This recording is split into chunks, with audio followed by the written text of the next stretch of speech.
July 6th, 1998. It was the thick of the Monday Night Wars. The momentum had already begun to swing a little bit back into the favor of WWE after years of dominance by WCW and the muscle it had from Turner Broadcast Systems. But this night was different. While Raw was headlined by a respectable WWE Championship #1 contenders match between The Undertaker and Mankind, WCW Monday Night Nitro was a much bigger deal. A little over 750 miles down south, WCW was making history in Atlanta by gaining its largest ever attendance, clocking in at 41,412, and the headlining attraction, the immortal Hollywood Hulk Hogan, who was the WCW World Champion and had the power structure of the NWO around him. But a challenger had truly risen from the mist, and a young hometown rookie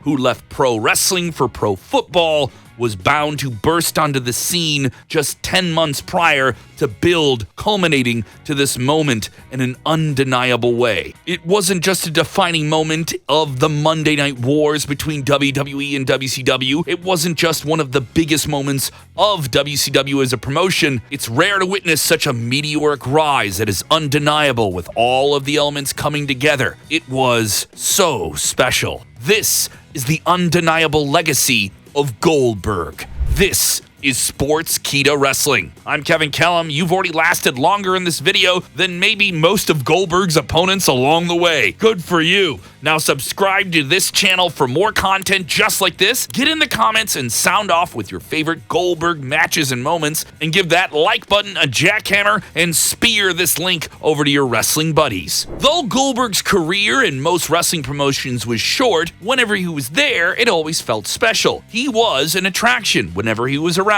all eyes were on him. It may not be a perfect career in the eyes of some technical wrestling purists, but that's not what he was about. The incredible rise, and maybe in the eyes of some, a fall of Goldberg is something to undeniably see as a prolific career, one that is regarded as one of the most popular names in all of professional wrestling, one of the biggest names in pro wrestling during one of the biggest times in wrestling history. It's important to know that context within Goldberg's rise. He was often cited as WCW's answer to Stone Cold Steve Austin, but in all honesty, probably because they were both bald, badass butt kickers. But he was kicking butt in his own way. The similarities kind of stopped there. Pro football in the NFL was Goldberg's first passion after playing college football for the University of Georgia, but major injuries ended his career. Goldberg's accountant told him to pursue a new career and start bringing in some money. He had a look that got him into WCW's power plant, their in-house training facility. And that's not an easy transition for a professional athlete who's trained to go full force at everyone. Yeah, he had to adapt and start his pro wrestling path at the age of 30. But by the time he debuted on television on September 22nd, 1997,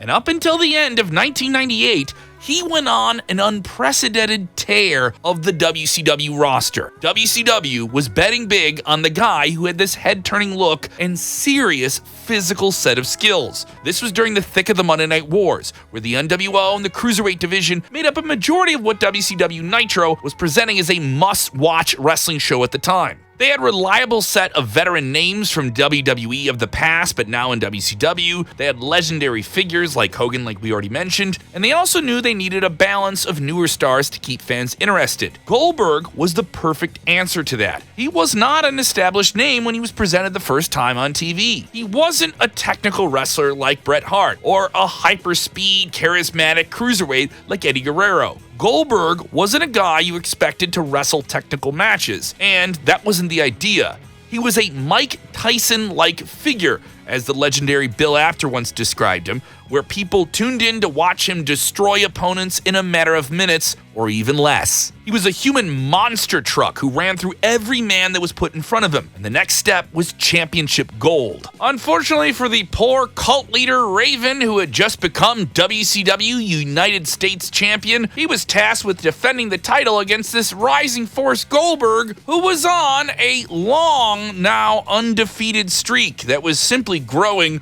the closer he got to Raven. Despite pitting his flock faction members in front of him, Goldberg took them out one by one before capturing the United States Championship. Throughout all of this, he was getting reactions, undeniable reactions. Even Eric Bischoff on Goldberg's documentary on A&E said that he was going to be on an accelerated flight path. And week by week, it was clear, the wings were in the air for Goldberg. As he went on to defending the title against NWO members, it led to an inevitable collision course against the OG final boss, Hollywood Hulk Hogan, the leader of the NWO and the WCW World Heavyweight Champion. Hogan, an institution of dastardly tactics at the time, and truly the old guard of professional wrestling, had a black and white army around him, but now he was shaking in his boots. Behind the scenes, Hogan went to WCW executive Eric Bischoff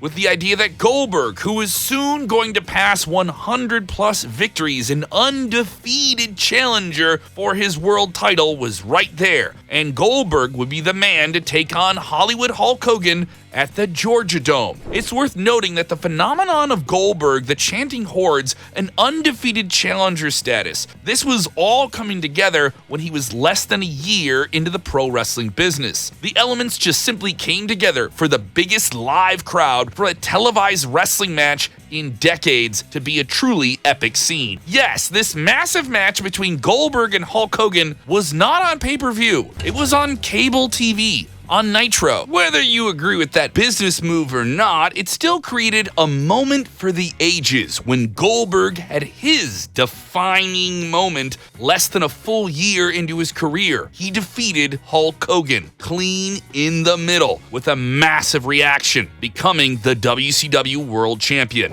Unfortunately, just a few months later at Halloween Havoc, things began to slowly fall apart. It had nothing to do with Goldberg. For one, that Halloween Havoc saw the iconic WrestleMania rematch, not in WWE, but in WCW, of Hulk Hogan, now a villain, against his old rival, the Ultimate Warrior. The Warrior was a WCW star, brought in as a big name from Hogan's past to reignite old glory, and Hogan seemingly made it a point to ensure that he got his win back from the Ultimate Warrior years ago in WWE. The issue is the match in WCW, unlike its WrestleMania counterpart years prior, was an absolute train wreck. Some called it the worst match of the year, with just miscued interference, flash bang to someone's face that wasn't that flashy. Unfortunately, there's a lot of validity to this claim, as it looked like the two legends may have been past their prime and were simply utilizing too many gimmicks besides just having a straight-up great wrestling match. Warrior even straight-up admitted that he knew he was hired, given the lucrative paycheck that WCW would offer, just so he could lose to Hulk Hogan,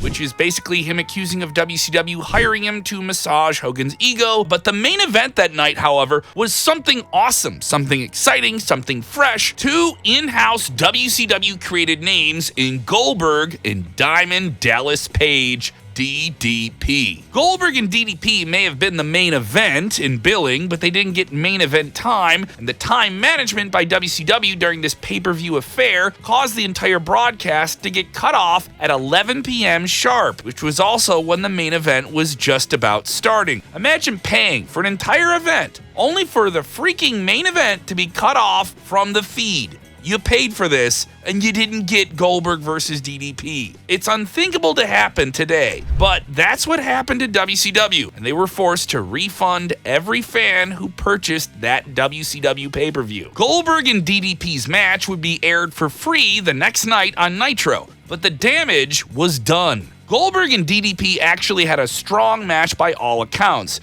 but this disaster perfectly summed up what was about to come in the years that would follow. Goldberg was still a very strong WCW World Champion, holding the title until the end of the year. WCW's WrestleMania equivalent Starrcade had come around. They weren't exactly holding big stadium shows, but WWE didn't host a WrestleMania in huge arenas around this era either. The point is that it's supposed to be a card representing the biggest stars in the business, yet somehow there was no Sting, no Lex Luger, no Hulk Hogan, no Randy Savage competing. Instead, one of the marquee matches saw Eric Bischoff versus Ric Flair. Guess what? Bischoff actually won that match. It's no surprise that the crowd was dead until the main event, when Goldberg put his WCW World title on the line against Big Daddy Cool Kevin Nash. Goldberg was in his prime. It made no sense for his undefeated streak to come to an end, and have it come due to nefarious tactics that we would see play out. Thanks to a taser attack, yes, a taser attack,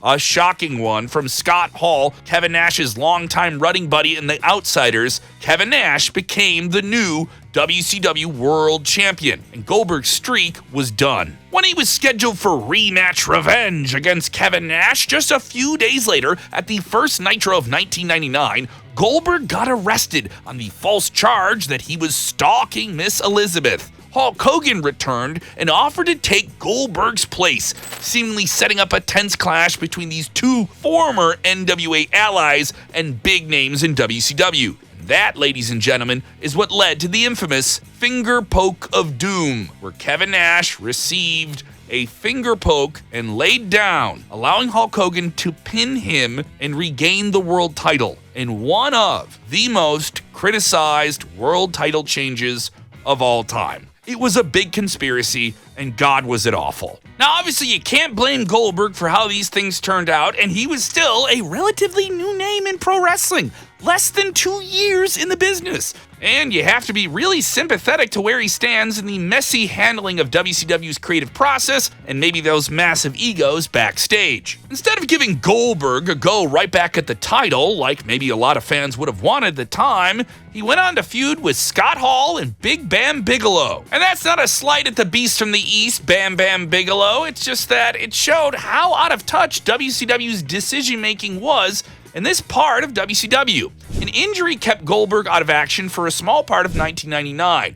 He was away for a few months, but not before he avenged his loss against Big Daddy Cool Kevin Nash. At Halloween Havoc that year, disaster again once struck, but in a very different way. Goldberg recaptured the WCW United States Championship after defeating the towering Sid Vicious, while Sting defeated Hollywood Hulk Hogan to capture the WCW World title. The main event was then announced as a champion versus champion match. Although neither title was put on the line, Goldberg was announced as the new WCW World Champion anyway. Things began to get even more confusing when WCW announced that Sting would have to vacate the title and a tournament would be held to crown a new World Champion. Okay. In the first round, Goldberg was eliminated by Bret the Hitman Hart thanks to interference from Sid Vicious, and he lost the US title in the process too. Bret Hart was one of WCW's big acquisitions from their rival WWE in late 1997, and a couple years later, it culminated with him and Goldberg briefly becoming tag team champions of WCW together. It lasted a whopping 1 week, the old odd couple becomes tag team champion trope, which was understandably enough since it was meant to really set up a Starrcade main event between these two big names. It was in this match where Goldberg infamously delivered a sidekick to Bret Hart in the head that effectively ended his career. But we're going to draw a clear line here because, as you know, it's a bit of a delicate topic. Goldberg has, by all accounts, over the years expressed sincere regret on multiple occasions about this. Bret the Hitman Hart has never failed to take a shot at Bill Goldberg over the entire thing. But what many don't know is that Bret Hart actually continued wrestling for a little bit after this injury. Bret Hart defeated Goldberg that night at Starrcade. But Hart, ever the pro, was dealing with a post-concussion syndrome. The storyline continued with Bret Hart turning heel. Things would get even more disastrous as, on an episode of WCW Thunder, Goldberg, the prize star of the promotion, was involved in a physical scene backstage where he smashed the window of a limo with his forearm and nearly sliced an artery as a result. Reportedly, a pipe was supposed to be hidden underneath so that they would give the illusion of him smashing the window with his forearm. But when he was in the heat of the moment, he totally forgot about that, and it caused a devastating flesh-ripping injury with real ripple effects. Goldberg revealed that he was only saved by surgery, and a doctor expressed their anger at him, saying that he nearly lost his arm.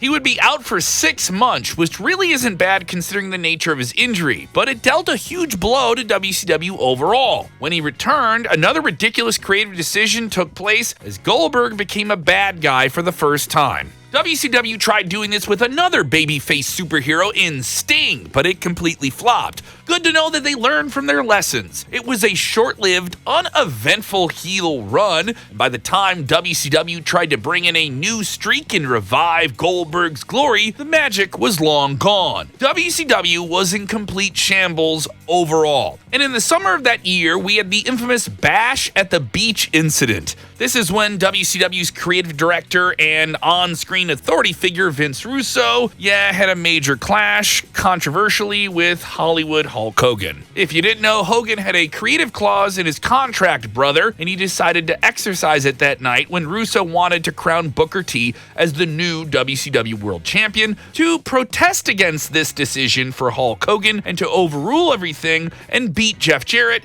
Jeff Jarrett decided to just lay flat down and allowed Hogan to pin him.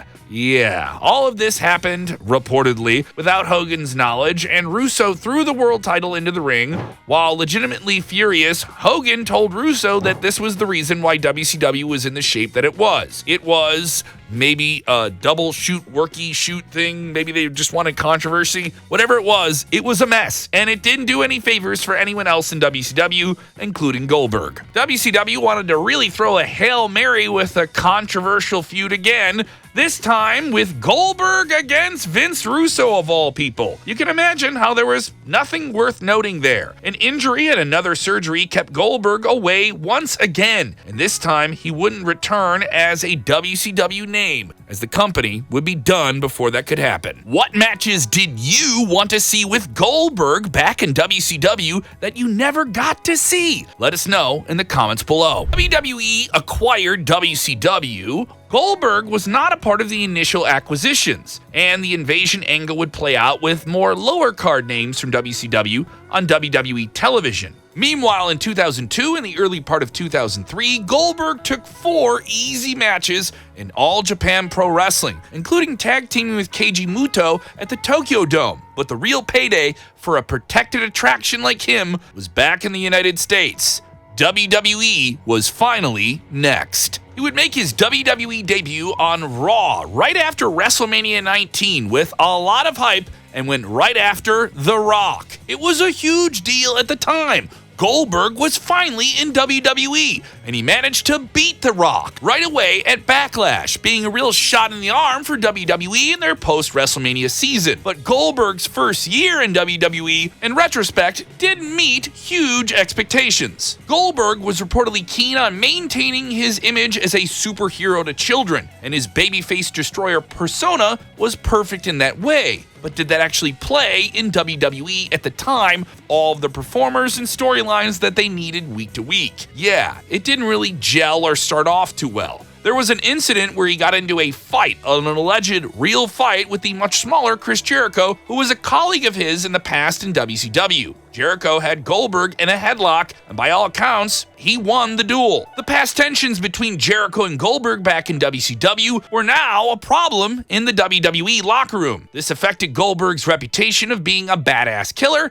and thankfully, this was a few years before social media really took off, and stories like this would really make the rounds. Goldberg marched on. He had an incredible performance in the SummerSlam Elimination Chamber match in 2003, taking out every opponent in the dominant fashion that you knew Goldberg could before Triple H used a sledgehammer to beat him. Goldberg even managed to get the better of Triple H and quickly captured the World Heavyweight Championship, the big gold belt he knew back from WCW. But this was during the dreaded Reign of Terror, with Triple H being a heel who always found his way back to the big gold belt. So after just 2 months, the title was back on Triple H. The romance between Goldberg and WWE was sort of underwhelming in the creative process, as well as WWE executive at the time, Linda McMahon, publicly admitting that maybe Goldberg was sort of a disappointment. So with all those elements and Goldberg unhappy backstage, it didn't seem like he was going to be sticking around much longer. But the timing of this was also interesting. And interesting for all of the wrong reasons, because Goldberg's upcoming WrestleMania 20 opponent in New York City was also leaving WWE.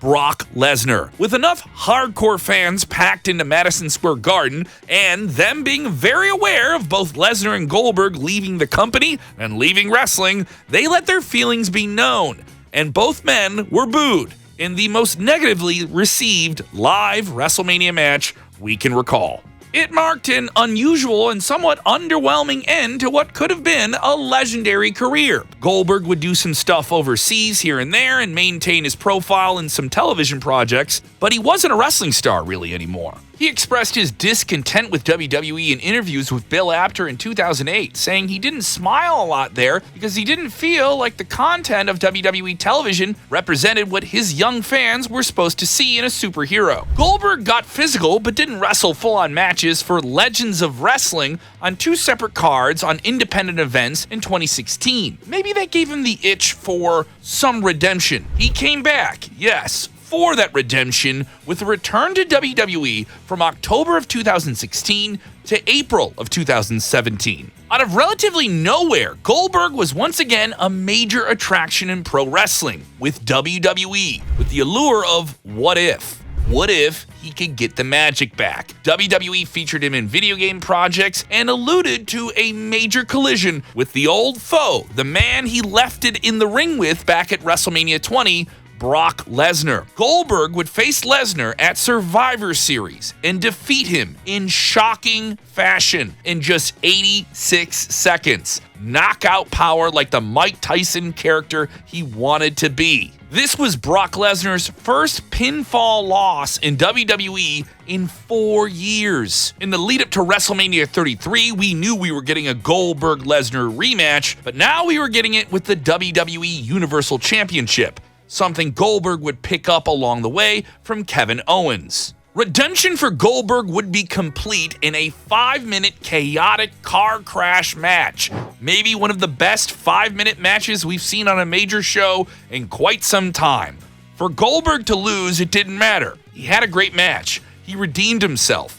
Brock Lesnar redeemed himself for the stinker they had 13 years prior. It probably would have been perfect if they ended things there, and maybe we never saw Goldberg wrestle again. But despite his Hall of Fame induction, he decided to take a year off and return to the ring. What we got was a dream match on paper, but one that turned out to a complete nightmare in Saudi Arabia. Goldberg facing another veteran in The Undertaker, and a sign that both of them had some real issues in the match was immediate. Goldberg reportedly, before the match even started, rattled his head on a locker just being amped up. Maybe his bell was rung before the bell rang for the match because the match itself was just awful. Undertaker would find redemption later on, while Goldberg would have a hilarious, over-the-top, but entertaining squash match against Dolph Ziggler that year at SummerSlam. But in 2020, WWE made the decision to have Goldberg become the WWE Universal Champion. This time it was against Kevin Owens, who was a heel waiting to be knocked off, but maybe one of the most protected characters. Another protected character, like Goldberg,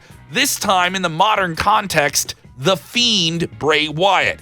He was on a hot streak at the time after winning the WWE Universal title, and each title defense felt special because the character was so over the top and monstrous and supernatural. To have a new character built up so well, only to get squashed by Goldberg in minutes in Saudi Arabia, caused quite a bit of stir with both casual and die-hard fans. Goldberg then represented the face of old-timers maybe holding on to the top spots from a younger name that maybe fans were wanting to see rise in The Fiend. And of course, then the COVID-19 pandemic hit, and that messed up plans that WWE had for WrestleMania, which would have seen Goldberg versus Roman Reigns. Roman Reigns would drop out due to the pandemic and health concerns, and Braun Strowman would step in and take the title from Goldberg at WrestleMania 36. 2021, though, was an improvement for Goldberg. He would be tested by Drew McIntyre at the start of the year with a WWE Championship match, then went on to feud with Bobby Lashley, who tried terrorizing Goldberg's young son. Yeah, that was the wild scene at a SummerSlam match that was kind of forgettable, but that post-match angle really set up some things. Goldberg was now facing a muscle-bound meanie in Bobby Lashley with MVP at his side, and obviously if you mess with your kid, you gotta go beat up the guy who messed with your kid.